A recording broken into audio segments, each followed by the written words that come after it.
들으시기에 무거울 수 있습니다.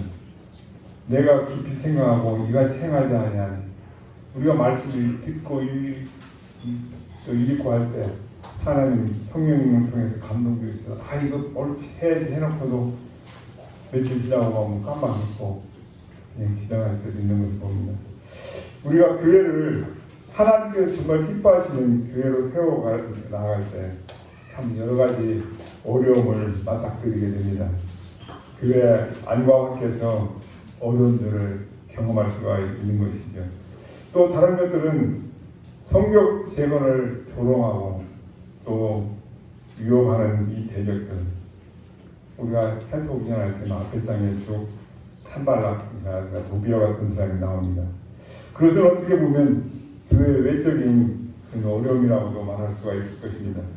그 어려움들을 우리는 오늘 본문에서 느헤미야가 어떻게 반응을 했는지 그 느헤미야의 반응을 통해서 우리가 보기를 원합니다. 결국 기도로서 그 영적인 모든 싸움에서 승리를 해내야 될 줄이 있습니다. 영적 전쟁에서 이기려면 어떻게 해야 되겠습니까? 기도해야 되겠죠. 깨어있는 기도를 해야 됩니다. 그리고 우리 각자에게 맡겨주신 일들을 충성스럽게 감당해내야 할 것입니다. 동시에 위대하고 두려우신 하나님을 바라보자 하는 말씀으로 서로가 서로를 격려해야 될 줄이 있습니다. 오늘 본문은 교회를 세워 나갈 때 경험할 수 있는 또 다른 어쩌면 더 심각한 그런 어려움을 보게 되는 것입니다. 그것은 바로 교회 안에서 일어난 문제인 것입니다. 항상 그렇습니다. 전쟁하는 중에서도 며칠 전에 뉴스를 들으니까 소련의 지원군으로 가는 북한 용사들이 소련군 뒤통수에서 총을 쏴대가지고 웃지 못할 그런 사건이 보도되는 걸 봤는데요. 내부의 분열이 가장 무섭습니다. 사탄은 결코 모르는 사람, 내가 무서워하는 사람, 경계하는 사람을 통해서 오지 않습니다. 내가 가장 의지하고 믿고 싶어하고 믿으라고 하는 그런 관계의 사람을 통해서 무방비 상태에서 그냥 미사일을 날려버리는 것이죠. 교회 안에서 일어나는 문제는 사실 대적들의 조롱과 위험, 그 어떤 것보다도 훨씬 더 심각하고 위험한 일이라고 봅니다. 교회 안에서 일어나는 이 문제를 해결하는 오늘 이 느헤미야를 통해서 우리 교회가 어떻게 사랑의 공동체로 세워져 가야 하는지 함께 말씀을 살펴보길 원합니다. 포로에서 돌아온 이 백성들은 나름대로 열심히 성벽 재건에 참여를 했습니다. 그러나 그들 앞에는 참으로 생각지도 못했던 많은 어려움들이 있었습니다. 성벽 재건을 방해하는 대적들이 있었고요. 그들은 그 성벽 재건을 동참한 백성들을 조롱까지 했습니다. 또 위협 추기했다고 위협도 하기도 했죠.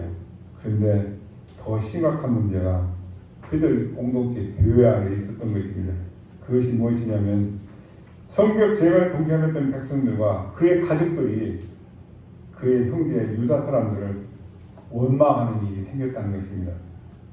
우리 오늘 1절 말씀 함께 읽어보십시다. 시작. 그때의 백성들이 그들의 아내와 함께 크게 부르짖어 그들의 형제인 유대 사람들을 원망했다라고 말씀하고 있습니다. 왜 성벽 재건에 동참했던 그 사람들과 가족들이 동일인 유다 사람들을 원망했을까요? 그것은 성벽 재건에 함께 참여했던 백성들과 가족들이 극심한 가난과 빚에 찌들리고 있었기 때문에 그렇습니다. 그렇습니다. 지금이나 그때나 어느 사회든 사람이 빚에 찌들리면 마음이 여유가 없습니다.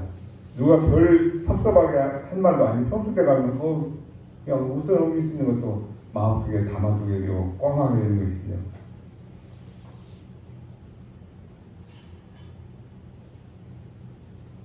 성벽을 재건하기 위해서 남자들이 다 그 일에 참여했습니다. 집에 남아있는 여자와 아이들 경제적인 어려움을 당연히 겪을 수밖에 없었겠죠. 설상가상으로 해필은 그때 그런 상황 속에서 가나안 지역에 기근까지 덮쳤다라고 기록하고 있습니다. 그야말로 흉년이 찾아온 것이죠. 그러니 가족들이 먹고 살기가 정말 힘들어지는 그런 상황입니다. 그래서 밭대길에도 있고 포도원과 집 있는 사람들은 그것을 저당에 피는 사람들이 많았다는 것입니다. 오늘 본문을 보시면 세 종류, 세 부류의 사람이 나오는 것을 봅니다. 2절을 먼저 보시면 우리와 우리 자녀가 많으니 양식을 얻어먹고 살아야겠다 하고 이런 부류의 사람이 있는가 하면 3절을 보십시오.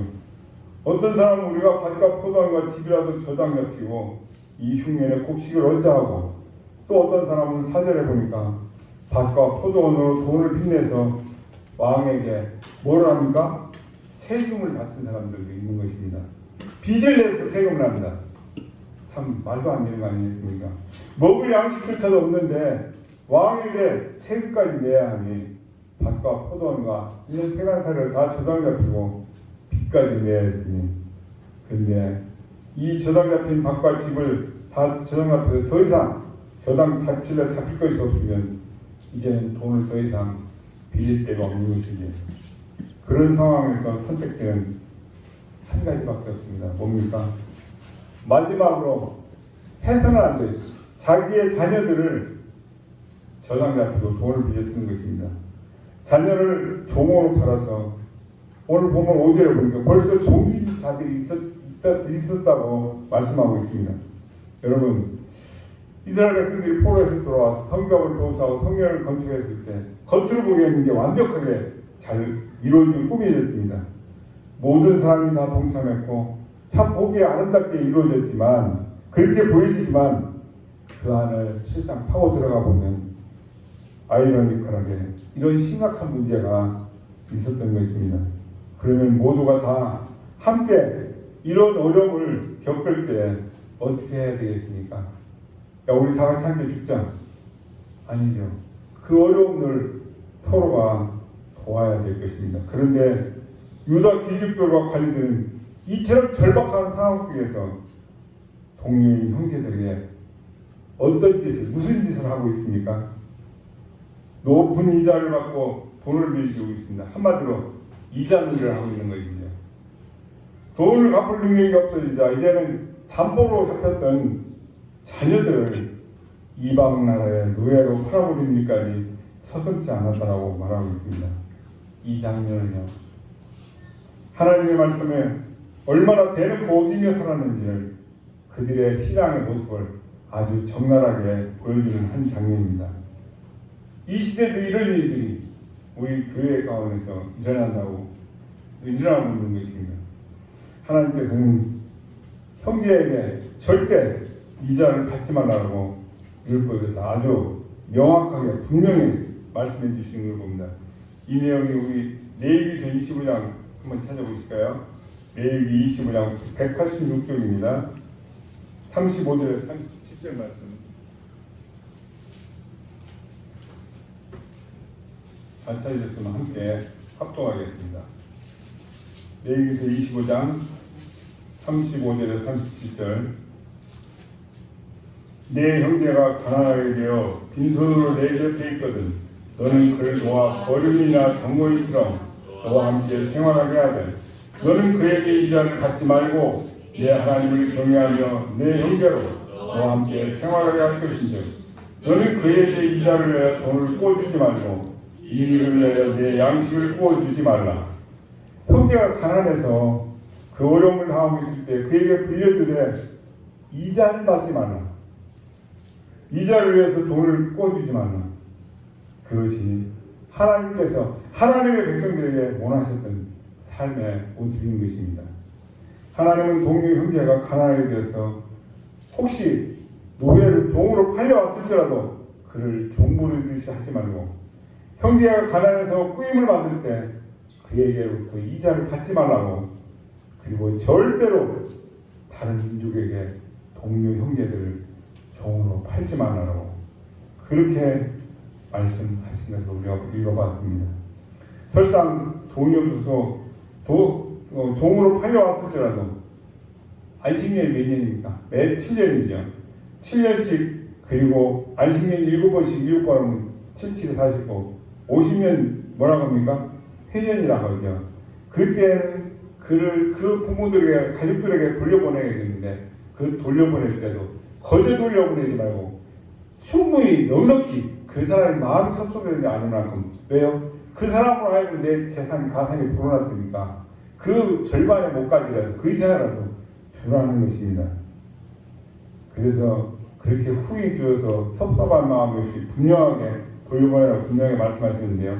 이 내용은 레위기 25장입니다. 187페이지 25장 39절에서 43절 한번 함께 읽겠습니다. 시작.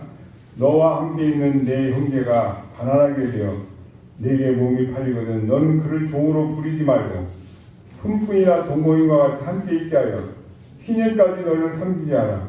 그때에는 그와 그의 자녀가 함께 내게서 떠나 그의 가족과 그의 조상의 기업으로 돌아가게 하라. 그들은 내가 애굽 땅에서 인도해낸 내 종들이니 종으로 팔지 말 것이라. 너는 그를 엄하게 부리지 말고 내 하나님을 경외하라. 우리 신명기 15장 12절 14절 286쪽입니다. 신명기 15장 12절에 14절 같은 뜻의 말씀입니다. 15장 12절에서 14절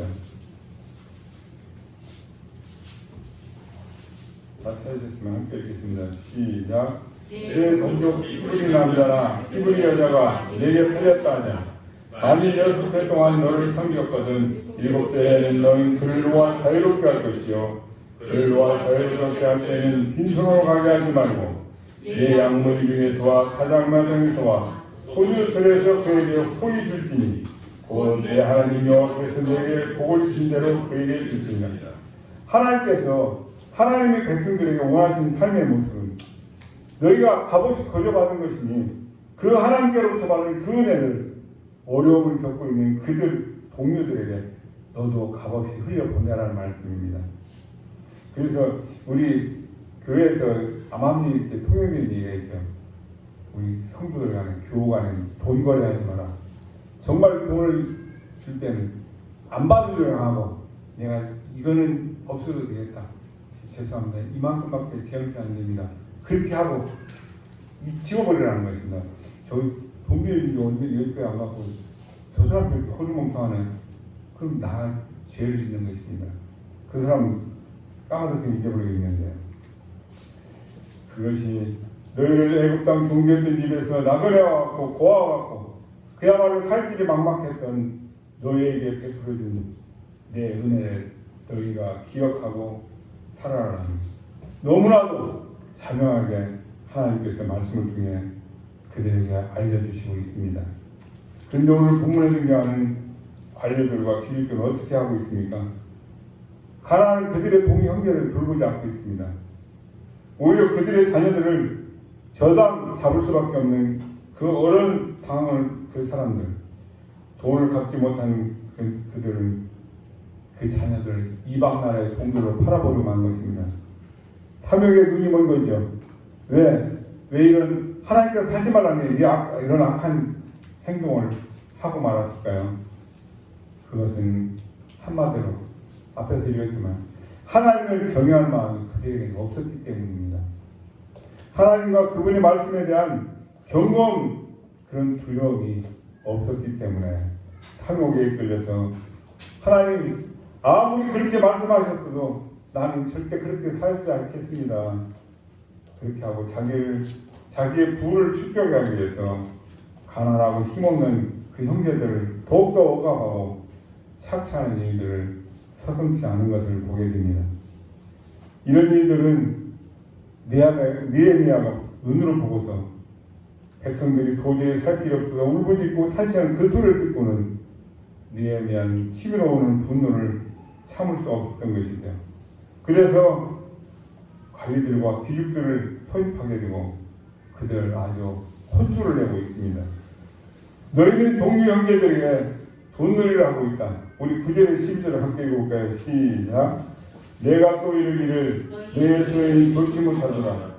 우리의 대적 이방 사람이 이방을 생각하고 우리 하나님을 경외하는 가운데 행할 것이 아니냐. 나와 내 형제와 동자들도 역시 돈과 양식을 우리가 그 이자받기를 그치자. 그런즉 너희는 그들에게 그들의 밭과 포도원과 감나무와 찢으며 너희 꼬이는 돈 양식이나 새 포도주 그중에 100분의 1을 돌려보내라. 아주 단호하게 느헤미야가 하나님의 말씀을 다시 전하고 있습니다. 이런 뜻이 될 것입니다. 너의 이런 악행 때문에 찬송받으실 하나님의 존귀하신 그 이름이 너희 악행 때문에 이제는 비웃음거리가 되고 말았다. 너희의 이 악한 행실 때문에 찬송받아야 될 그 하나님의 존귀한 이름, 세상 사람들이 안주거리가 됐고 조롱거리가 됐다는 것입니다. 그러니 다시 한번 너희의 삶을 돌아봐서 하나님을 경외하는 가운데 살아가라. 제발 여러분, 느헤미야의 이 책을 그리고 이 호소를 들었던 이 백성들의 반응은 어떤 반응을 보이고 있습니까? 우리 12절을 함께 읽어볼까요? 시작. 그들이 말하기를 우리가 당신의 만드신 대로 행하여 돌려보내고 그들에게서 아무것도 요구하지 아니하리라. 내가 제사장들을 불러 그들에게 그 말대로 행하겠다고 맹세하게 하고. 느헤미야를 통해서 선포된 이 말씀을 듣고서 그들은 자신들의 죄악을 깨닫고 인정합니다. 그리고 회개합니다. 그들이 저질렀던 그 악행을 적시로 그치고 말씀에 순종하는 모습을 봅니다. 잃어버렸던 하나님과 하나님의 말씀에 대한 그 경건한 두려움들을 다시금 회복하게 되었다는 것이죠. 그때 느헤미야가 제사장들을 불러놓고 귀족과 관리들에게 그들이 약속했던 그 서약을 굳게 지키기로 다시 서약하게 하고 있습니다. 그리고 느헤미야도 자신의 주머니를 털어보이면서 이렇게 말하고 있습니다. 13절을 보십시오. 내가 어쩌라고 설명히 이르기를 이 말대로 행하지 아니하는 자는 모두 하나님이 또한 이와 같이 그 집과 산 앞에서 털어버리실지니 그는 곧 이렇게 돌려서 빈손이 들지로다 하면 회중이 다 어떻게 해요? 아멘 하고 여호와를 찬송하고 백성들이 그 말한 대로 행하야 됩니다. 너희가 서약한 대로 지키지 않으면 하나님께 너희 집과 재산을 다 이렇게 탈탈탈 털어버실 거니까 그러지 않으면 털려서 탈탈탈 털려가지고 그야말로 빈털터리가 될 거다. 그런데 여러분 그 말씀을 듣고서 아멘 하고 있습니다. 아마 제가 강단에서 이런 설교를 선포했다 하면 어떤 상황이 벌어질까요? 여러분 아멘하고 하다 가시겠습니까? 홍보사에 되게 야구를 해볼때 정신이 헷갈려지는가 보네. 그런 생각 안 하겠습니까? 복을 받으라고 축복을 못한 망정 하나님의 말씀대로 지키 행하지 아니하느냐는 모두가 다 빈털터리가 탁탁탁 틀려서 하나님께 털시는 뭔지 하나도 털시겠죠. 그런데 그 말씀을 들은 백성들의 반응은 아멘이라고 하고 있습니다. 어떻게 이런 반응이 일어날까요? 느헤미야가 도대체 하나님을 경외하느냐? 너희가 하나님을 정말 경외한다면 하나님의 말씀이 이토록 분명하게 가르치는데도 너희가 그렇게 행하는 것은 아니다. 너희가 어려움을 당한 동료와 도와주지 못할 망정 너희가 이런 짓을 하는 것은 하나님과 그분의 말씀을 너희들이 무시하고 멸시하는 것이다. 제발 하나님과 하나님의 말씀을 두려워하는 마음, 사랑하고 존중하는 마음을 가지라고 촉구하는 것이죠. 그래서 찔리고 아프고 거북스러운 그 말씀 앞에서도 그들이 아멘 하며 하나님을 찬양하는 것입니다. 하나님의 말씀을 존중하는 마음이 없는 것이죠. 말로만이 아니라 실제로 시행하는 그 모습 어떻게 했다고 말합니까? 느헤미야는 이 일만 하고 있는 것이 아닙니다. 자신이 먼저 이 모든 일에서 본을 보이고 있습니다. 어떤 모습입니까? 느헤미야가 총독으로 부임하기 전에 있었던 그 많은 총독들 그들은 백성들에게 과정하게 세금을 부과해서 그의 일부는 착복해서 우리 신약에서 누굽니까? 치자가 사케오가 그랬대요. 일부 착취하고 일부는 왕에게 세금을 바쳤던 그렇게 느헤미야가 총독으로 부임하기 이전에 있던 그 총독들이 했던 그 모습을 그 밑에 있던 그 사람들도 보고 똑같이 백성들을 괴롭히고 착취합니다. 못된 것은 너무도 쉽게 배우게 됩니다. 지도자가 엉망진창이니까 그 밑에 있던 사람들도 그들 삶과 똑같은 것으로 그렇게 착취를 하게 된 것이죠. 니에미야가 유다 총독으로 있던 12년 동안 총독으로서 당연히 받아야 할 그 식사를 받지 않았다고 말씀하고 있습니다. 자기가 총독으로서 마땅히 받아야 할 그 요즘 말로는 월급, 연봉이 되겠죠. 그 음식을 받지 않았던 것은 니에미야가 안 받은 것이죠. 왜 받지 않았습니까? 오늘 본문 말씀 18절 한번 읽어볼까요? 시작. 매일 나를 위하여 소 한 마리와 살찐 양 6마리를 준비하며 닭도 많이 준비하고 열흘에 한 번씩은 각종 포도주를 갖췄으면 비록 네가 하였을지라도 내가 총독의 욕을 요구하지 아니었으면 이 백성이 병이 부정했습니다. 자기가 총독으로서 마땅히 받아야 될 그 녹을 받지 않은 이유는 다름이 아니라 백성들에게 부과하기 짊어진 그 짐덩어리가 너무너무 무엇 때문이라고 그렇게 말하고 있습니다.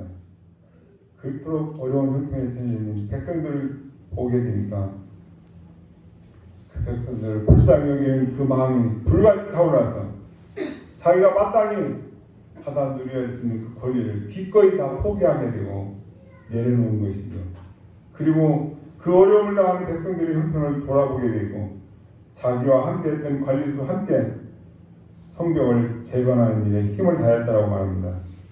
성벽을 건설하는 일은 참 힘을 다해서 했는데 예수 노동 안 하다 해보니까요 정말 힘듭니다. 안 쓰던 근육을 쓰게 되면 적어도 일주일에 열은 파스를 붙여야 할 정도로 이렇게 저 같은 경우는 그렇더라고요. 우리 16절 볼까요? 시작. 도리어 이 성벽 공사에 힘을 다하며 땅을 사지 아니하였고 내 모든 종자들도 모여서 일을 하였으며 도리어 이 성벽 공사에 온 힘을 다하여서 땅조차 사지 아니하였고 내 모든 종자들도 모여서 일을 하였으며 유다인과 민장 등 150명들 또 사비로 자비랑으로 녹여 살렸다라고 말하고 있습니다. 니에미야와 함께 했던 이 관리들이 다 자기 사비를 털어가지고 그들을 먹여 살렸다는 것입니다. 소 한 마리, 살찐 양 6마리와 닭 열흘에 한 번씩 포도주를 대접하게 되는데 그 엄청난 비용을 다 자기 필요로 요구될 수 있는 데 불구하고 자기의 할당된 음식을 요구하지 않고 사비로 다 그러고 보면 코로 가서 좀 많이 착취했는지 저축을 많이 했는지 그런 거리가 있는 게 다행이죠. 왜 저런 니에미야가 마땅히 먹을 수 있는 총독의 권리의 음식을 포기했을까요? 왜 자기 권리를 이토록 내려놓고 있습니까? 그 이유는 니에미야는 15절에서 이렇게 밝히고 있습니다. 함께 읽어보겠습니다. 15절 시작. 나보다 먼저 있었던 총독들은 백성에게서 양식과 포도주와 또 은 40세계를 그들에게서 빼앗았고 또한 그의 종자들도 백성을 착취하였으나 나는 하나님을 경외함으로 이가 행한다니. 그 이유가 뭐라고요? 하나님을 경외했기 때문이라고 말하고 있습니다. 아까 앞에서 높은 이자를 갖고 그것을 못 갖게 된 그 백성들이 맡겨놨던 그 자녀들을 하나님은 절대 이방 나라에 팔아먹지 말라고 하셨는데 그건 온데하도 없이 서슴없이 팔아먹던 그 관리들 그들도 왜 그런 짓을 했다고 하고 있습니까? 너희가 하나님을 경외하지 아니하니까 그런 짓거리를 하는 것이다. 문제의 원인이 하나님을 경외함이 있었던 것으로 판단하겠습니다. 여러분, 하나님을 경외한다는 것, 하나님을 사랑하고 존중하는 것입니다. 문자적으로 경외한다는 것은 두려워서 떤다 그런 뜻이 있지만 공포에서 대상으로 알고 벌벌 떨고 두려워하고 있는 그런 모습이 아니라 너무너무나 사랑하고 하나님을 알고 이 조신 하나님, 이 나에게 생명 주신 그 하나님, 그분을 진정으로 두려워하고 있는 존중하기 때문에 그분의 말씀을 가볍게 여길 수 없는 그 상황. 나의 마음과 정성을 다해서 하나님 앞에 부부하고 엎드리는 그 모습. 그런 마음이 있으면 하나님을 그렇게 존중하고 사랑할 줄 안다면 당연히 어려움을 당하는 형제들을 보고 당연히 사랑하게 되고 의롭게 고민하고 있는 그 형제에게도 진정으로 사랑하는 마음, 불쌍히 여는 마음을 가질 수밖에 없는 것이죠. 우리가 하나님 사랑한다는 것은 어떻게 알 수가 있고 표현할 수 있겠습니까? 우리가 하나님을 경외하는 사람이라는 것을 어떻게 알 수 있습니까? 내가 하나님을 경외하는 사람이라는 것을 무엇을 보고 알 수 있겠습니까? 우리가 교회에서 형제 자매예요 그렇게 표현하잖아요. 형제 자매는 한 몸이지 한 피를 받았고 한 몸을 이루어서 있는 그 공동체는 연약한 지체를 그가 섬기는 그 모습을 그 마음 그 자세를 보면 그 사람이 진정 사랑하는지 내가 아무리 입으로 사랑한데 백날 떠들어대도 어려움을 당하는 교회를 불쌍히 여기는 마음 그 안에 내 자신을 희생시키고 던져넣어서 그 부족함을 채우고 싶은 마음이 없다면 형제를 사랑하는 것을 구체적으로 드러나지 않는다고 한다면 그 마음이 없다면 우리에게는 하나님을 사랑하는 마음이 없는 것이라고 말할 수 있습니다. 하나님 말씀 앞에 선다는 것은 하나님을 경외하는 마음을 하나님을 두려워하는 그 마음을 다시금 내 마음속에 회복시키는 바로 그런 훈련이 되는 것입니다. 지금까지 내 마음대로 살았던 나의 모습을 하나님 앞에 낱낱이 내어놓고 보니 얼마나 그 말씀 앞에 동떨어져 살아왔는지 하나님 정말 나에게 원하시는 그 삶의 모습이 무엇인지를 깨닫고 돌이켜야 된다는 것이죠. 하나님의 말씀을 한 귀로 듣고 한 귀로 흘려보내지 않고 그 말씀으로 돌아가는 하나님을 경외하는 마음이 회복되기 시작한다면 그는 과거에 단숨에 눈이 멀었던 그 시선들이 어려움을 당하는 지체들 속으로 시선의 방향이 바뀌게 되는 것입니다. 고통 속에서 고민하는 그 지체들을 도저히 더 이상 불쌍해서 눈도 못 볼 수 없다 견딜 수 없는 그 마음들이 마음속에 불리게 어떻게 하면 저들을 내가 도와주고 세워줄까 자신의 재산을 소유 팔아서 필요한 사람들에게 나눠준 것을 기억하죠. 초대교회가 그렇습니다. 세례 때문에 누가 볼까봐 억지로 하는 것이 아니라 하나님의 은혜에 감사하며 자원하는 마음으로 그 일을 했습니다. 하나님의 말씀을 잘 듣고 배워서 그 말씀이 이제는 싹이 나고 뿌리를 내려서 열매를 맺은 것이죠. 마게도니아 성도들을 보십시오. 그토록 극심한 가난 중에서도 힘에 지나도록 자원하여서 가난한 예루살렘 교회 성도들을 위해 구제 행동에 동참했던 것을 우리는 기억합니다. 사도행전에서 하나님의 은혜에 자원하는 마음으로 우리 안에 하나님을 사랑하고 두려워하는 마음이 있다면 고통 속에 처해 있는 지체들을 긍휼히 여기고 그들을 도와줘야겠다는 그 마음이 우리 속에서 불같이 일어나야 한다는 것입니다. 형제 사랑, 교회 사랑은 하나님을 경외하는 것부터 출발하는 것입니다. 하나님의 값없는 은혜와 사랑을 이미 받았으니 그저 그것 다 흘려보내고 기꺼이 나누려고 하는 것입니다. 하나님께서 자격 없는 저와 여러분에게 값없이 주셨으니까 자원해서 우리도 나누는 것이죠. 성도 여러분, 세상은 우리가 생각한 것보다 훨씬 더 악랄합니다. 훨씬 더 냉랭합니다. 차갑습니다. 돈이 자본주의 세상의 사람들은 점점 그 탐심이 욕심의 노예가 되어가는 것을 봅니다. 1억을 가지면 야 이거 10번 하면 10억이네. 10억까지는 그만하겠다. 아닙니다. 100억까지 이러고 들어갑니다.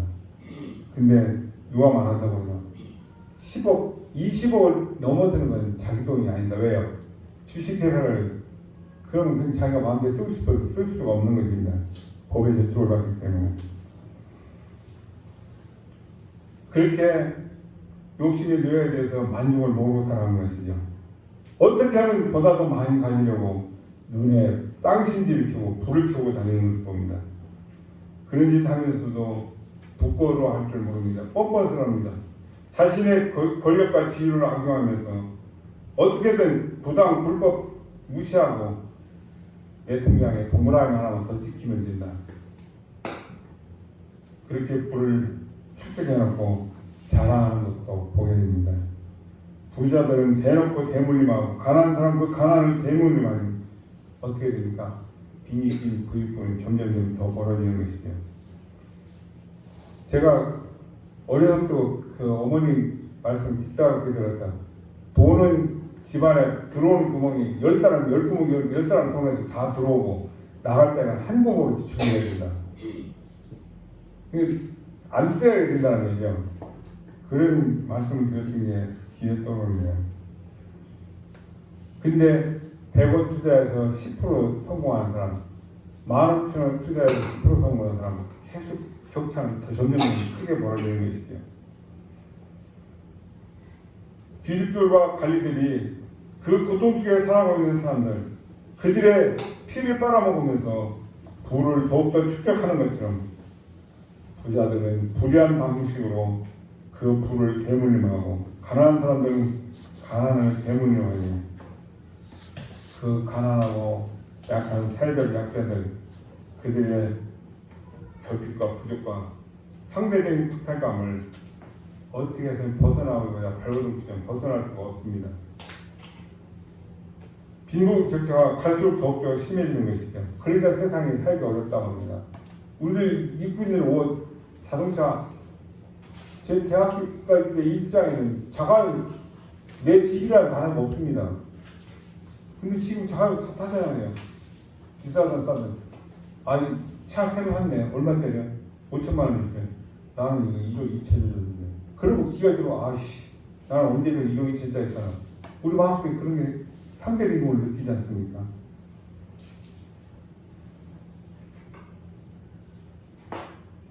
해도 끝이 보이지 않습니다. 그래서 어떻습니까? 스스로 이제 도저히 가만히 살아봤자 희망이 없다. 목숨 끊자. 여러분 우리나라 OECD 국가 중에서 자살률 1위라는 거 아시죠? 통계에 나온 자료입니다. 하루에 전국에서 38명씩 자살을 한다는. 지금은 그렇다면 어제도 38명, 오늘도 38명. 해도 끝이 보이지 않게 이런 결과가 나오겠죠. 이런 상황 속에서 교회가 정말 세상과 다른 그야말로 구별된 공동체라는 것을 어떻게 해야 드러낼 수가 있겠습니까? 니에미아가 오늘 그 모습을, 그 방법을 저와 여러분에게 보여주고 있습니다. 형제의 필요를 채우는 삶, 어려움을 당한 그 지체들을 기꺼이 살피고 돌아보며 기꺼이 그들을 섬기고 나누는 삶을 통해서 부자와 가난한 사람이 점차 갭이 줄어들고 평균 할 때 서로의 필요를 나눌 때 교회가 진짜 다르긴 다르구나. 저 교회가 예수 믿는 사람들의 모습이구나 하는 것을 세상 사람들이 알게 된다는 것입니다. 기꺼이 교회의 교회다움 드러나는 것이죠. 하나님의 은혜를 진짜 경험하고 나면 그 마음속에 천국에서 이건 누구랑 나누지? 이건 누구랑 나누지? 아니 그걸 주려고 나를 오라고 했네. 아, 기름값도 안 되는데. 그런데 주는 사람은 마음이 그렇지 않습니다. 어제요, 목사님 두 분 배추 혹시냐해서 자신있게 자라났는데 배추가 또 보니까 전 밭 들어가고 싶은 꼬라지가 그때 멀쩡히 잘라보니까 속에 쑥더라고요. 그 뭐라고 하는 게 문고병이라고 하니까 썩는 거.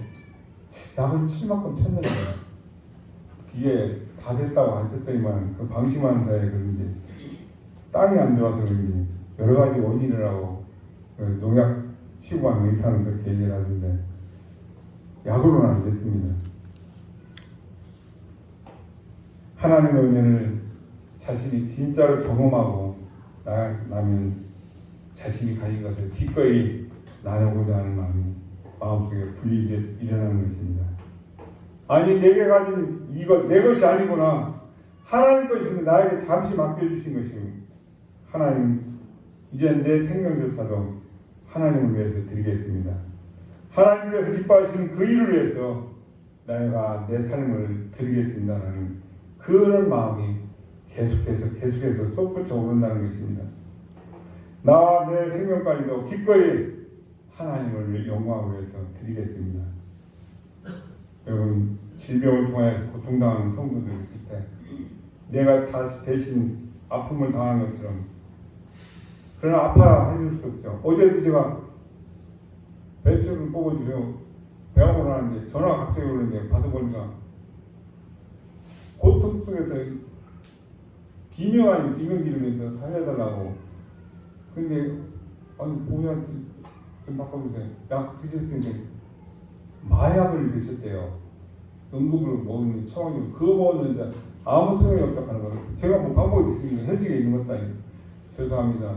119를 빨리 전화하셔서 내 상황이 이런데 얘기하면 전국에 그 사람 병원들 다 비상만이 되어 있습니다. 어느 병원에 자리가 된다 안 된다. 어느 곳으로 가면 되겠다 안내해 줄 것입니다. 그러는데도 마음에 안 드는 거예요.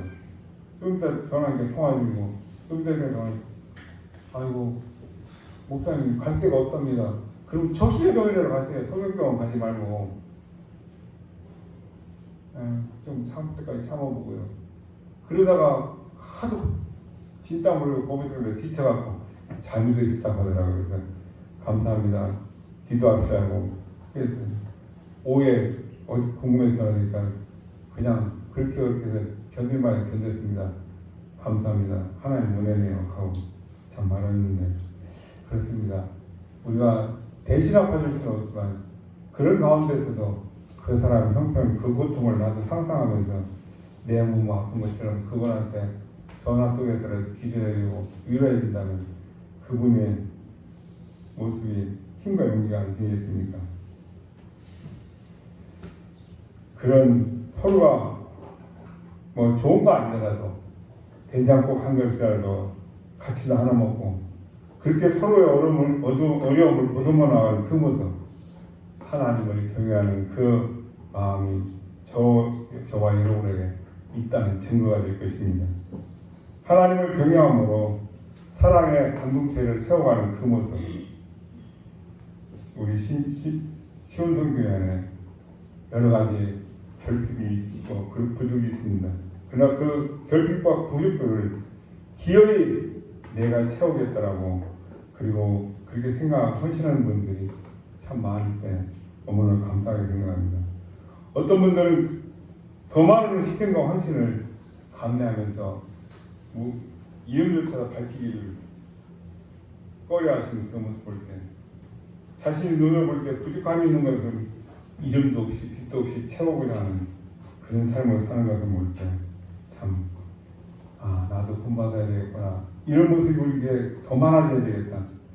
그래서 어떤 분들은 건강이 좋지 않아서 참 고생하고 고민하고 남모르는 고통 겪는 분들도 있고 어떤 사람은 경제적인 어려움으로 해서 그렇게 힘들어하고 아파하고 있는데 우리가 그런 희생하고 헌신하는 그런 삶을 살 때 우리가 꼭 기억해야 될 것이 한 가지 있습니다. 그것은 나 자신을 드러내지 않는 것입니다. 하나님의 은혜를 계속해서 구하는 것이죠. 느헤미야의 이 모습을 보고 느헤미야는 어떤 모습을 기도하고 합니까? 이렇게 기도하고 있네요. 우리 19절 함께 읽어보겠습니다. 19절 시작. 내 하나님이여 내가 이 백성을 위하여 행한 모든 일을 기억하사 내게 은혜를 베푸시옵소서. 느헤미야의 기도는요. 하나님 내가 행한 것 하나님 다 알고 계시죠? 그러니 하나님 알아서 때마다 시마다 갚아주세요. 그렇게 기도하는 것이 절대 아닙니다. 교회를 위해서 행한 그 주님을 경외함으로 주님이 기뻐하신 그 일을 행했을 뿐인데 하나님 이 일이 헛되지 않도록 하나님 긍휼을 자비를 베풀어 주셔서 불쌍히 여겨 주시옵소서. 하나님 제게 은혜를 베푸시옵소서. 하나님의 긍휼만을 의지하고 하나님의 불쌍히 여겨주심에 매달리고 있는 것이죠.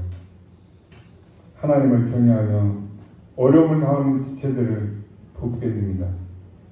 그들 어떻게 하면 더 도와줄까? 어떻게 하면 세워줄 수 있을까? 노심초사 걱정하는 그 마음에 불타고 있습니다. 자신을 기꺼이 희생했습니다. 헌신했습니다. 하지만 하나님의 긍휼하심 없이는 그 모든 것이 아무것도 아닙니다. 아무 소용이 없습니다. 그래서 느헤미야는 내가 이 백성을 위해 행한 이 모든 일을 하나님 기억하시고 이 일이 헛되지 않도록 하나님 긍휼을 은혜를 베풀어 달라고 하나님의 긍휼에만 매달리고 있는 이 기도인 것입니다. 사랑하는 성도 여러분, 우리 교회 안에도 이 어려움을 당한 지체들이 꽤 많이 계십니다. 오랜 질병으로 투병하시는 분들도 계시고요. 경제적으로 어려움을 당하는 그런 지체들도 있습니다. 나름대로 열심히 달려오고 살아가고 배부르치는데 이해할 수 없는 여러 가지 고난과 어려움 앞에서 그야말로 신음하며 갈등하기도 하고 때로는 영적으로 치태리는 모습을 보게 되기도 합니다. 그 지체들 향해서 저와 여러분이 내가 할 수 있는 일은 기도하는 것이죠. 말씀으로 격려하고 위로해드리고 그 부족함들을 기꺼이 채우기 위해서 하나님께서 주신 것 더 힘써 하나님 앞에 나 자신을 드림으로 채움으로 교회 안에 그 결핍이 핏절하지 않도록 하나님의 은혜 안에서 모두가 다 함께 골고루 받아 누릴 수 있도록 이 은혜의 공동체 모습이 우리 시온성교회 안에서 더욱더 많아지기를 축복합니다. 우리 하나님은 우리가 하나님과 교회를 위해서 행한 그 모든 일들 그 속으로는 절대 잊지 않으신다고 말씀하십니다. 다 기억하고 계시는 것이죠. 우리가 청소를 하든 밥을 잇든 운전을 하든 어떤 봉사와 헌신 섬김 수고가 결코 헛되지 않는다는 것을 기억하십시오. 우리의 그 작은 섬김과 희생을 사용하셔서 결국엔 하나님의 영광을 드러내게 하시는 그런 우리 성도는 우리도 오늘 이 느헤미야처럼 하나님 제가 이 교회를 위해서 행한 일들을 기억하시고 하나님 제가 힘들었던 거 어려웠던 거 슬펐던 거 다 하시지 않습니까? 이 모든 섬김과 헌신이 절대 물거품이 되지 않도록 저를 불쌍히 여겨 주시옵소서. 우리 시온성교회 안에 하나님의 교회는 마음들이 더 많아져서 서로를 긍휼히 여기는 마음이 이렇게 많이 세워지기를 축복합니다. 서로가 아픔을 어려움을 당하는 그 지체들을 외면하지 않고 그들의 아픔이 나의 아픔을 끌어안고 부족함이 있다면 더 서로를 채워주려고 더욱더 헌신하는 그런 사랑의 공동체 교회가 시온성교회 역시 다르구나. 비록 늦게 출발했지만 뭔가 다른 부분이 보이네. 그래서 하나님을 경외함으로 교회를 하나님의 아름다운 사랑의 공동체로 이 세상 속에 세워나가는 저와 여러분 우리 시온성의 모든 가족들 되시길 주님의 이름으로 축복합니다. 자비로우신 아버지 하나님 오늘도